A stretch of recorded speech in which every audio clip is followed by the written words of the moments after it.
I mean, BAE Systems used to belong to the British government, because I think all weapons production should be nationalised. Simple as that. You shouldn't be making profit out of weaponry. It's totally immoral. Drive Time on BCFM 93.2.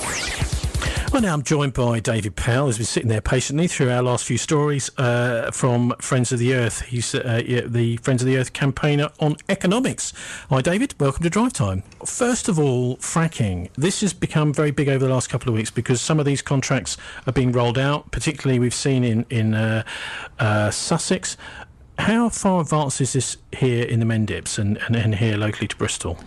So it's not as advanced in this area yet as it is down in Balcombe in West Sussex, the place you're alluding to. Balcombe is the real hotbed of this stuff right now because it's where an exploratory drill is going in as we speak right now. It's where massive protests are happening down there. We've got loads of people from Somerset getting in buses today and going down there so that they can take part in this protest because of the significance of it.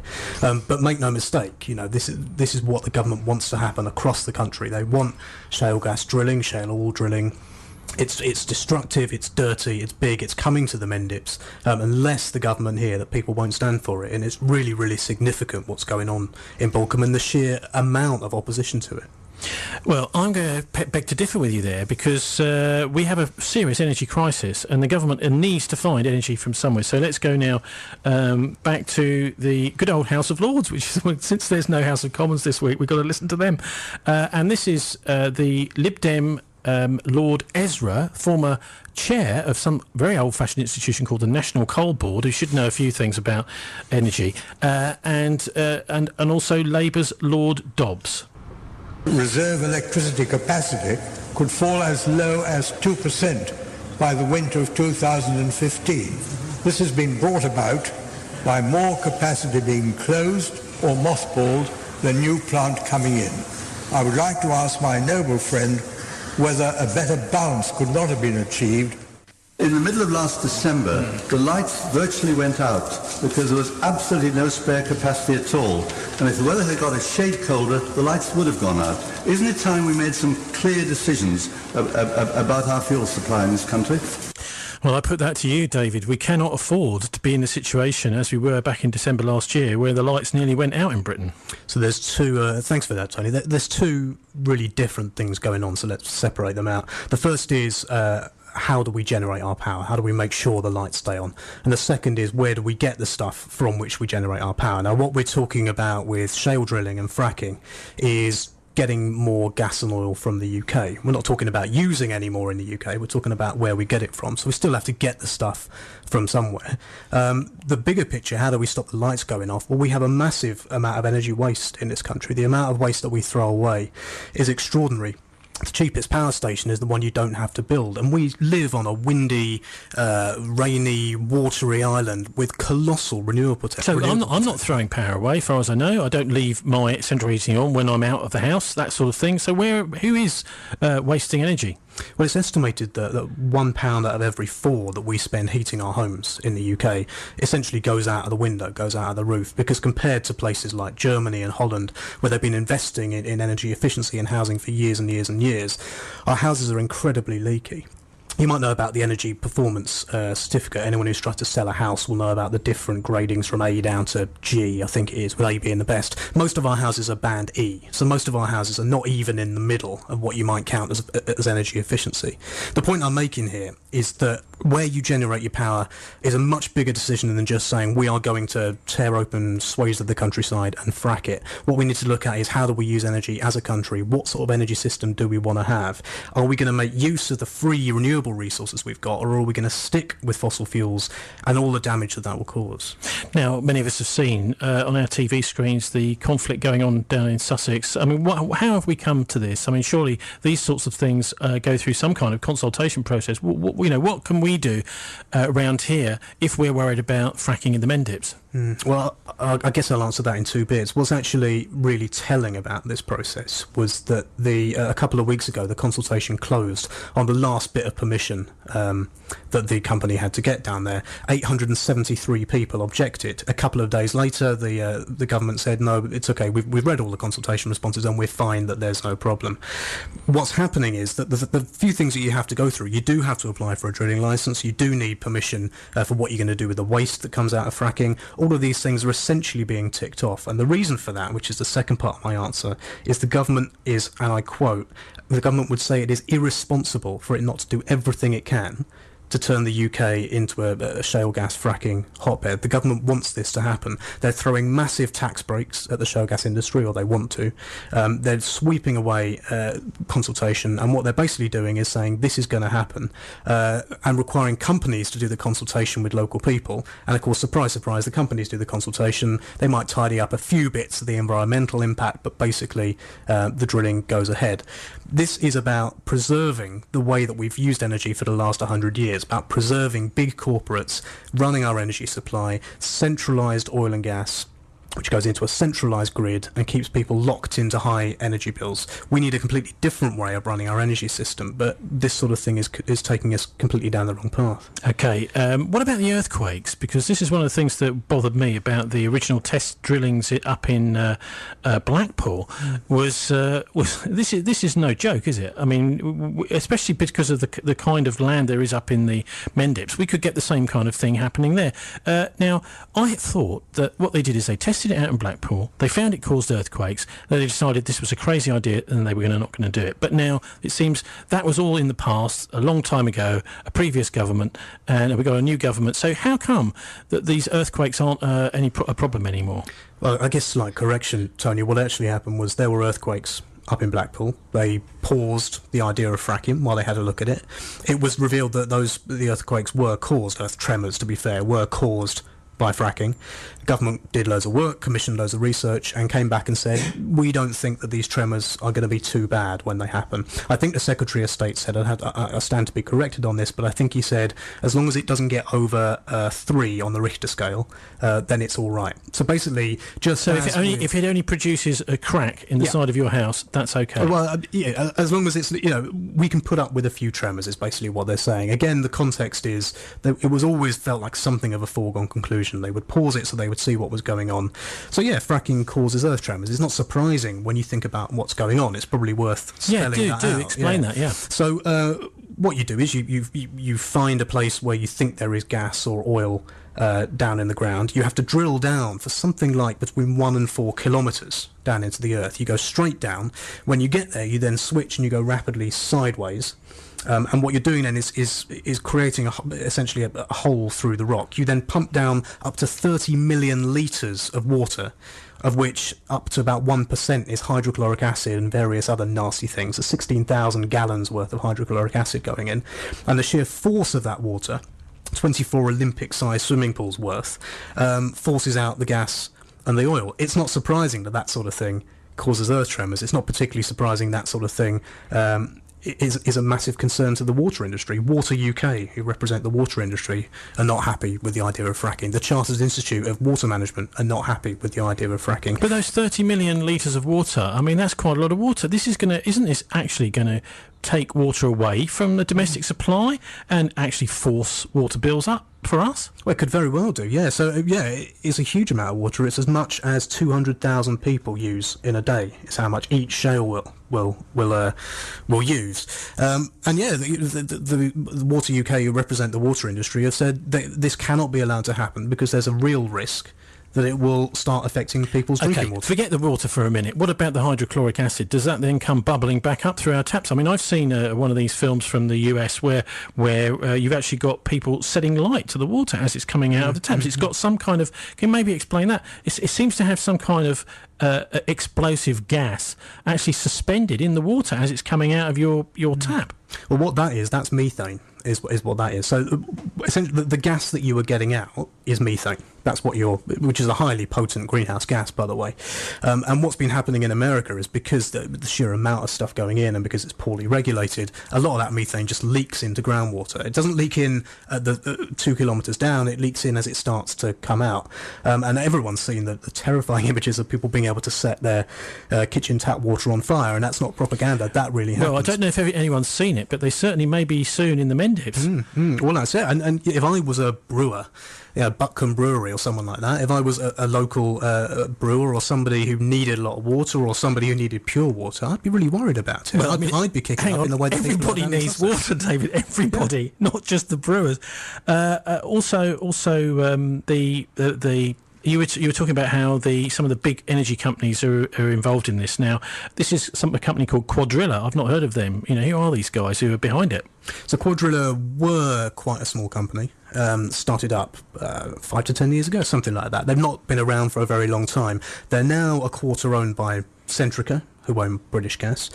So they're the big guys here at the moment in the UK. But if you look at in America, where there's a huge amount more shale gas going on, you're talking about companies that are part owned by Rupert Murdoch, Genie Energy, who are doing a huge amount of stuff in the USA and Israel, 5% owned by Rupert Murdoch. You're talking about massive companies. The same people, basically, who have been generating oil and gas from the North Sea and various places for years. You get what we're tending to see is some very small companies starting up who are sniffing around to see if there's gas, and they're doing it because they realise if there is, they've got a very high chance of being bought out by one of these big corporations for quite a lot of money. But these are big companies doing it, is the point. What this isn't is local people taking control of their energy supply. It's the complete opposite. OK, at the moment, what we're seeing in Sussex and what we're likely to see in the Mendips is test drillings only. Yes. So we needn't be bothered. I mean, I imagine there'll be another wonderful round of consultation where everyone will be asked. This is a good thing. So it's test drillings. How close are those to actual fracking going on? Oh no, very, very close, Tony. So in Balcombe in Sussex, they've gone through the formalities of applying for the permit for what they do with the environmental waste, with all the sludge and the toxic stuff that comes back out of a fracking pipe. They've gone through that already. So that was essentially the battle. So they're doing the test drilling, not in some sort of, let's just put down a marker. They're doing it to find out exactly what's under there. But if what's under there is what we think is under there, then they'll be fracking in no time at all. That's why this is such a hotbed issue. So aren't these companies actually denying the water, basically polluting the aquifers and the water table for all of us? I mean, anybody that, for example, walks in up north, when we heard this with this MP talking about, you could do fracking up north, as no one really cares about the countryside up there. But I mean, it's basically denying our ability to take natural water from a natural stream. I mean, these companies are denying us our natural right to water as a human being, never mind through the water companies. Well, yeah, and what's supposed to be happening, and that the government's response to this is really telling. So the government will say, it's all right, it'll all be properly regulated, and it's all right, Quadrilla or whatever company has to consult with the local water agency, it's all right, don't worry about it. Now, what we know about what the future for this country is going to hold, we don't know much, but we know that water is going to be at a premium. Or it already is, but we know that this country is going to get hotter because of climate change. We know there's going to be more people living in it. We know that there's still 25% of our water goes away in leaks, which is a separate issue that we need to sort out. Water is not something that we can just throw around willy-nilly, and it certainly isn't something that can just be assumed to be used by big corporations to get out gas, to make a lot of money, which stops us moving to a much more sustainable path that's fit for the future. But apparently those in charge, the powers that be, say it doesn't matter because it doesn't have to happen in Sussex or these expensive southern areas, Mendips, Somerset. We can just do it all up north. That's fantastic. There obviously are in beautiful rural areas worries not just so much about the drilling and the fracking, which I think are exaggerated, but about the trucks and the delivery on the roads and the disturbance, and those are quite justified worries. But there are large and uninhabited and desolate areas, certainly up in the part of the northeast, where there's plenty of room for fracking. To continued murmurings from peers, Lord Howell, who's the father-in-law of the Chancellor, George Osborne, ploughed on. Well away from anybody's residence, well away from anybody's residence, where it would be conducted without any kind of threat to the rural environment. So would you agree that if there's a distinction should be made between one area and another, rather more than lumping them all together? Alicia McCarthy there as part of Today in Parliament. Again, the Lords, just because the Commons are in their recess doesn't mean to say the Lords can't talk about such things, even if they do make massive gaps like that, David. Yeah, well, even better than that was, I don't know if you heard this, Tony, but he clarified that he'd actually meant the North West the next day. So he came out, he says, I'm terribly sorry for any offence caused to the people of the North East. I meant the North West, sorry about that. And you couldn't make it up. And unfortunately, this is the way it is.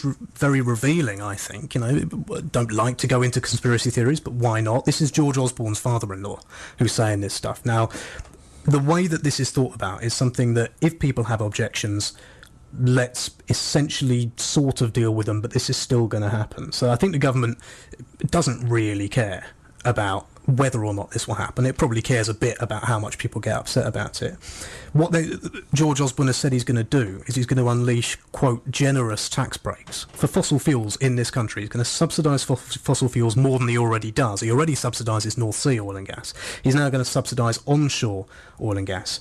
And the biggest picture of all here that we haven't talked about yet at all is why this is so attractive to the government. It's not because it's going to keep energy bills down. No one really thinks that's going to happen. Studies for the government's energy department says chances are it won't do much for energy bills. Studies for Ofgem, the regulator, says chances are it won't do much for energy bills, because really the UK is still fairly small in the scheme of things. What it will do is it will have people doing stuff that the Chancellor can then tax, and the Chancellor can bring money in, and it'll look good for growth figures because there'll be lots of stuff going on, and the Chancellor can point to the way that he understands how an economy should work, which is full of fossil fuel taxation, and say, there we are, fantastic stuff.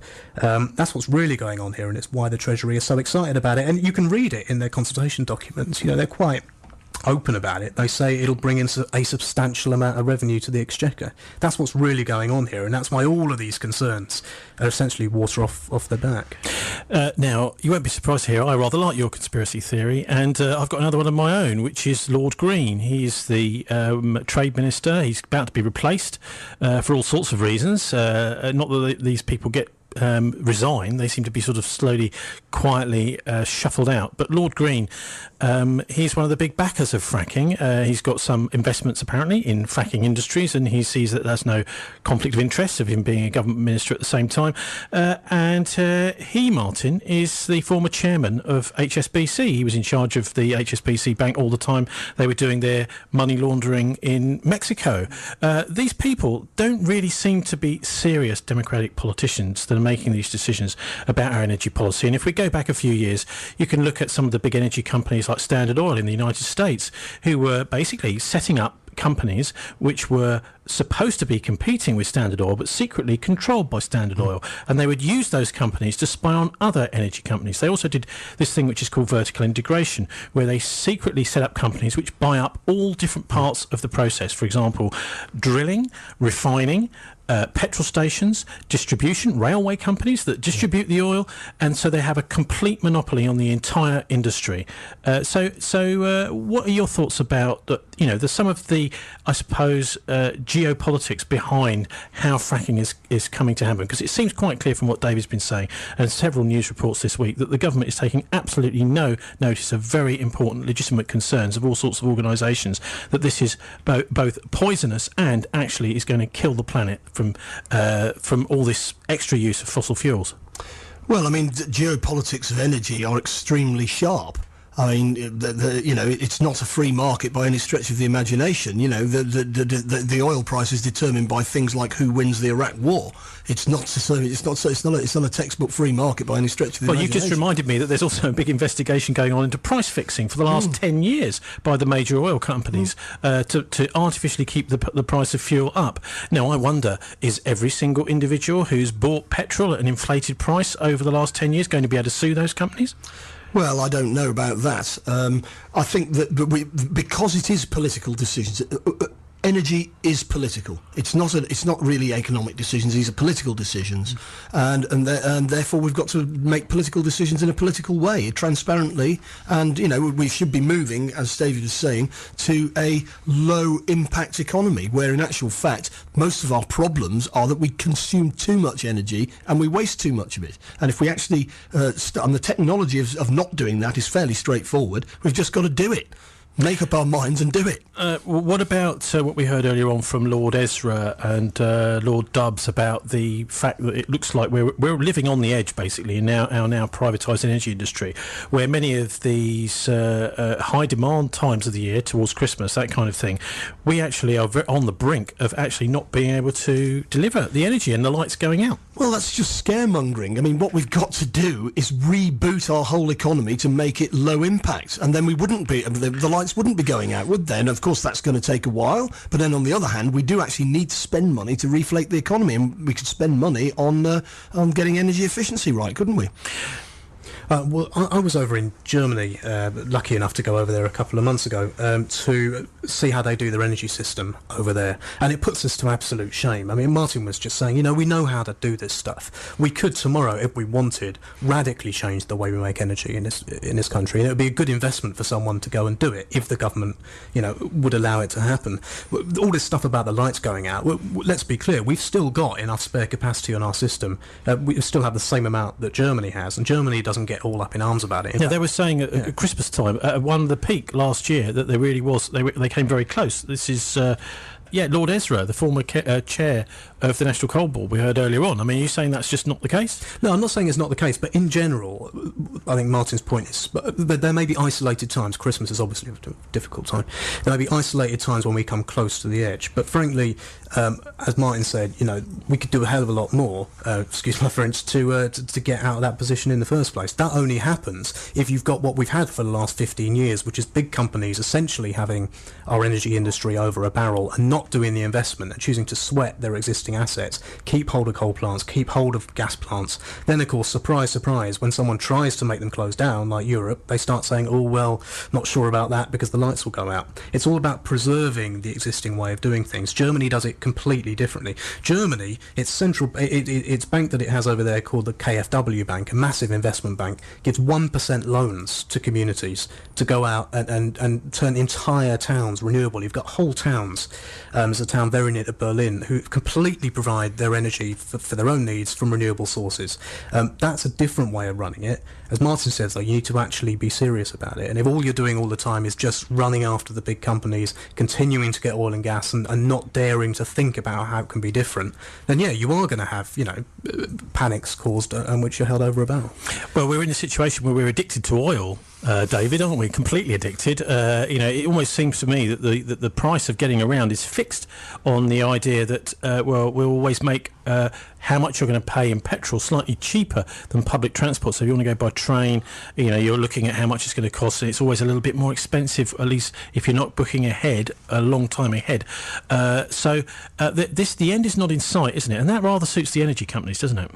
Yeah, it does. And if you look at companies like BP and Shell, they do this thing where they look forward 20 or 30 years in the future, and they do these massive, great forecasting exercises, and they conclude, surprise, surprise, that the world is still going to have a really high demand for coal and oil and gas. And, they may be right, but the point is they would say that, wouldn't they? Because in their heads, they have business models that are entirely constructed around coal and oil and gas. So it's not particularly surprising that the people who are doing all the looking forward into the future are concluding that we shouldn't do too much of this scary renewable energy stuff because it will destruct. Well, this also suits the government, doesn't it, Martin? Because, of course, they're completely reliant on these the taxes that they put on the fuel at the pumps. So it seems that we're stuck in this circle, really, with the oil companies absolutely dominant and making sure that they maintain our dependence on their stuff. And the government afraid to pull away from that because they'll see revenues falling from the petrol pump taxes.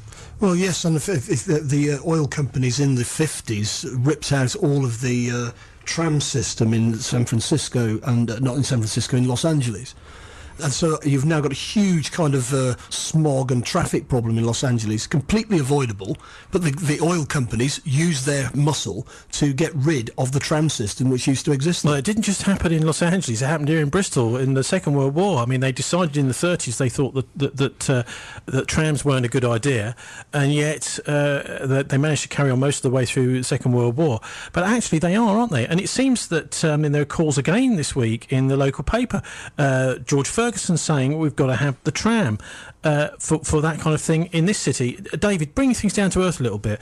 What are the prospects for us actually moving away from coal dependence just here in Bristol? I mean, other cities have done it, places like Sheffield, Manchester, Nottingham, a few of them around the country, obviously some a little bit in London, in South London, for example. What about here? Well, so there's two different contrasting examples, isn't there? So I'm from London originally, and I lived there for a while, and I saw firsthand what happens when the mayor, Ken Livingstone, decides that what he's going to do is massively increase public transport. And it really was remarkable what's happened to London transport over 10 years.